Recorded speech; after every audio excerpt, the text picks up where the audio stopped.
Bismillah ar-Rahman ar-Rahim, bienvenue dans cette nouvelle vidéo qui sera consacrée à la différence qui existe entre les quatre concepts, l'éducation, l'enseignement, la pédagogie et la didactique. Donc c'est un sujet qui m'a été proposé qui m'a été demandé par un des abonnés ou bien une des abonnées et je vais essayer de montrer la différence entre ces quatre éléments, bien qu'ils apparaissent un peu proches dans le sens, mais il y a une vaste différence entre ces quatre éléments, et je vais essayer ces quatre concepts, je vais essayer d'expliquer. Éducation, enseignement, pédagogie et didactique. Ce sont des concepts clés pour les formateurs et les enseignants. Alors, pour introduire ces concepts en tant qu'enseignant ou formateur, il est essentiel de maîtriser la distinction entre ces quatre concepts qui sont vraiment fondamentaux et qui sous-tendent notre pratique. L'éducation, l'enseignement, la didactique et la pédagogie, bien qu'interdépendants, chacun possède sa propre spécificité et son rôle dans le processus d'apprentissage. C'est ce que nous allons essayer de voir.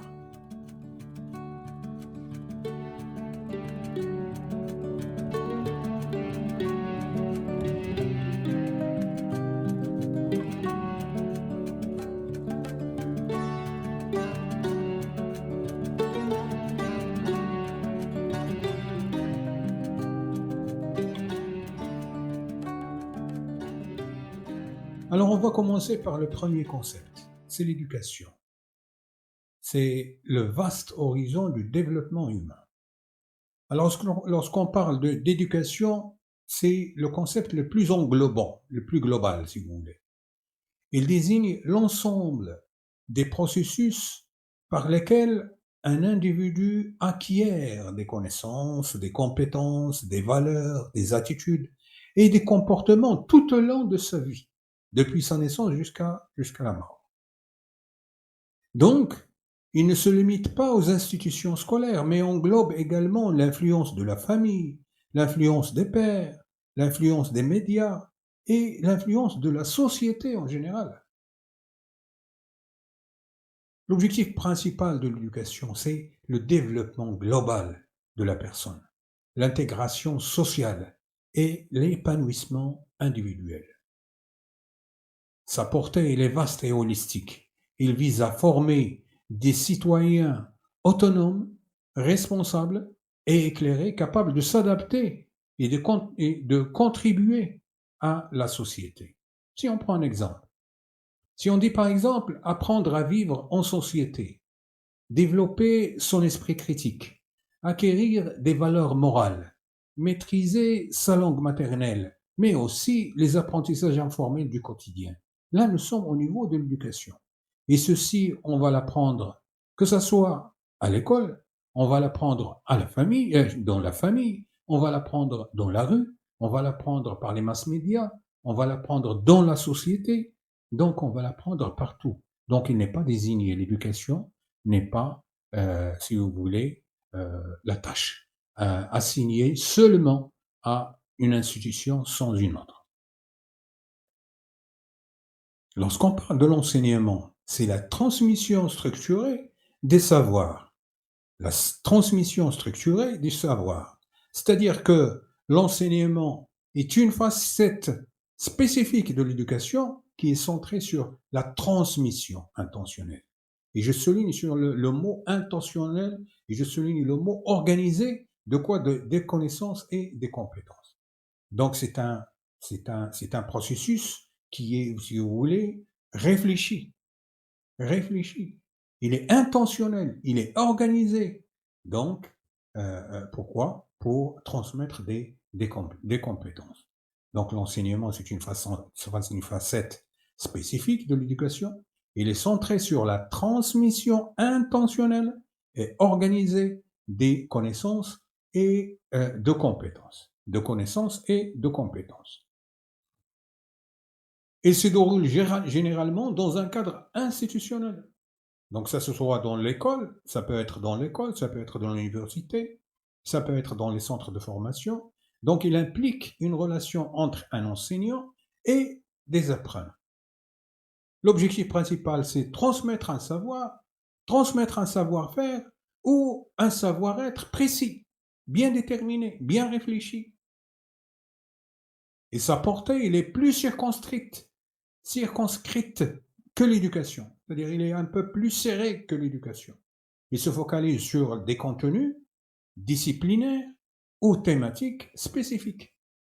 Si on prend un exemple, un cours de mathématiques, une leçon d'histoire, un atelier de cadrage, une formation professionnelle, l'enseignant planifie, présente le contenu et évalue les acquis, évalue ce que les élèves ont acquis après cette intervention, après la leçon de mathématiques, après la leçon de l'histoire, après un atelier de codage, après une formation professionnelle bien déterminée. Donc l'enseignant, il planifie et en même temps, il évalue. Donc il y a un travail qui est réfléchi, il est suivi par un feedback, si vous voulez, par une évaluation qui va me donner des informations sur ce que j'ai réussi à transmettre. On arrive maintenant à la pédagogie. La pédagogie, c'est autre chose. C'est l'art de la science d'enseigner efficacement. Comment je vais enseigner efficacement? C'est l'art et la science d'enseigner efficacement. Donc la pédagogie, c'est la science et l'art de l'éducation et de l'enseignement. Il s'intéresse à quoi? Il s'intéresse aux méthodes, aux techniques, aux stratégies utilisées par l'enseignant pour favoriser l'apprentissage chez les élèves. Donc c'est quoi? C'est la réflexion sur le comment enseigner et le comment apprendre. Comment l'enseignant va transmettre le savoir et comment l'élève va-t-il acquérir ce savoir. Donc l'objectif principal, c'est quoi? C'est optimiser les conditions d'apprentissage pour les élèves en adaptant des méthodes aux besoins, en adaptant les méthodes aux besoins et aux caractéristiques des apprenants. C'est-à-dire on prend en considération les caractéristiques des apprenants pour transmettre un savoir, pour transmettre euh, des connaissances. La portée, il englobe l'ensemble des pratiques de l'enseignant en classe. La gestion de groupe, différenciation, évaluation formative, motivation des élèves, création d'un climat propice pour l'apprentissage, pédagogie de projet, etc. Tous ces éléments-là, ils entrent en jeu euh, pour aider l'enseignant à savoir quelle est la méthode qu'il va utiliser pour enseigner.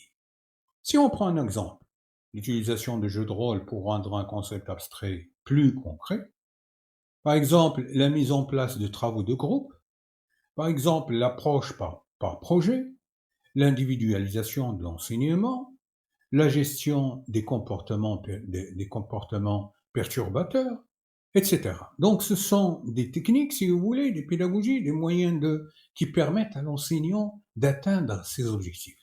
Donc c'est ça la pédagogie. Et la pédagogie, il n'est pas spécifique à une discipline sans une autre. On peut trouver la même pédagogie dans toutes les disciplines. On peut utiliser le jeu de rôle pour rendre un concept abstrait plus concret en mathématiques. On peut l'utiliser en arabe. On peut l'utiliser dans l'enseignement du français. On peut l'utiliser dans l'enseignement des sciences. On peut l'utiliser dans toutes les disciplines.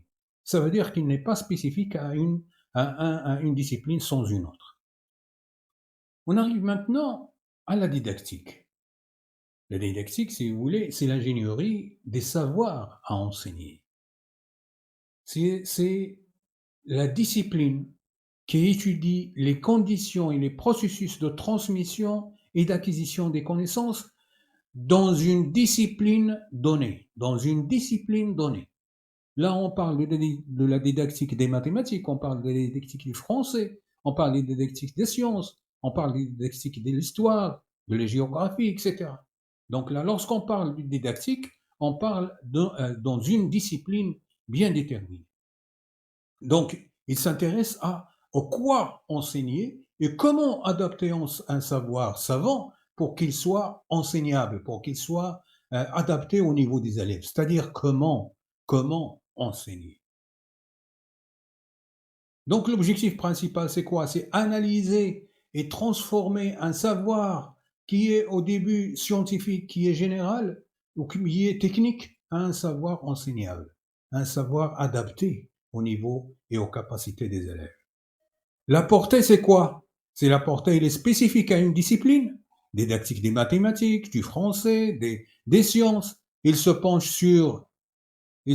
sur la transposition didactique, donc les obstacles à l'apprentissage d'un concept particulier et les démarches spécifiques à mettre en œuvre. Donc ceci nous montre la différence qui existe entre la pédagogie qui est un peu générale et la didactique qui vise la manière d'enseigner une discipline bien déterminée.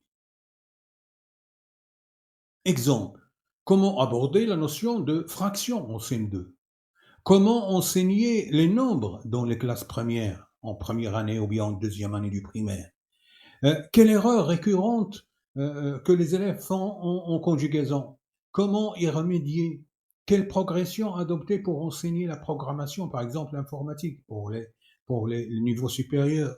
Quelle est la didactique qui aide à séquencer les apprentissages et à anticiper les difficultés dans une discipline bien déterminée? Soit en mathématiques, soit en français, soit dans une discipline bien déterminée. Donc, si on veut faire une synthèse ou bien une interconnexion entre tous ces éléments que nous venons de voir, c'est l'ingénierie des savoirs à enseigner. On commence par l'éducation. L'éducation est le cercle le plus large, l'objectif ultime de développement. L'enseignement est l'action spécifique de transmission au sein de ce cadre éducatif. La pédagogie, c'est l'ensemble des méthodes et stratégies utilisées par l'enseignant pour réaliser cet enseignement de manière efficace, c'est-à-dire le comment je vais enseigner. Et la didactique, c'est l'ingénierie du savoir à transmettre qui adapte le contenu disciplinaire pour le rendre enseignable, c'est-à-dire le quoi et son adaptation. Le quoi enseigner et son adaptation. Alors pour conclure, un enseignant performant n'est pas qu'un simple transmetteur de savoir. Il est à la fois un éducateur, un pédagogue et un didacticien. Un enseignant performant doit maîtriser ces 4 dimensions. Il doit être un éducateur au sens large, c'est-à-dire soucieux, si vous voulez, du développement global de ses élèves. Il est enseignant, rigoureux dans la transmission de savoir. Il doit être rigoureux dans ce qu'il va enseigner avec ses élèves, à ses élèves. Et il est pédagogue parce qu'il doit être inventif et adaptable dans ses pratiques de classe. Et c'est un didacticien capable de comprendre la spécificité des savoirs, la spécificité de la discipline qu'il est en train de transmettre et qu'il enseigne, et de la rendre accessible, de rendre ce savoir accessible à ses élèves. Donc voilà, j'espère que j'étais clair concernant la différence entre ces 3 éléments, l'éducation, l'enseignement, la pédagogie et la didactique. Et j'espère que vous avez une idée sur, si vous voulez, la hiérarchie de ces 4 concepts et que vous pouvez faire la différence maintenant entre ces éléments, surtout pour les personnes qui m'ont déjà demandé de faire une présentation sur ces 4 éléments et la différence qui existe entre eux.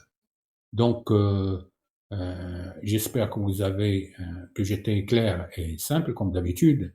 Et n'oubliez pas de partager, de commenter et de vous abonner à la chaîne. Donc, je vous laisse et à la prochaine vidéo. Inch'Allah.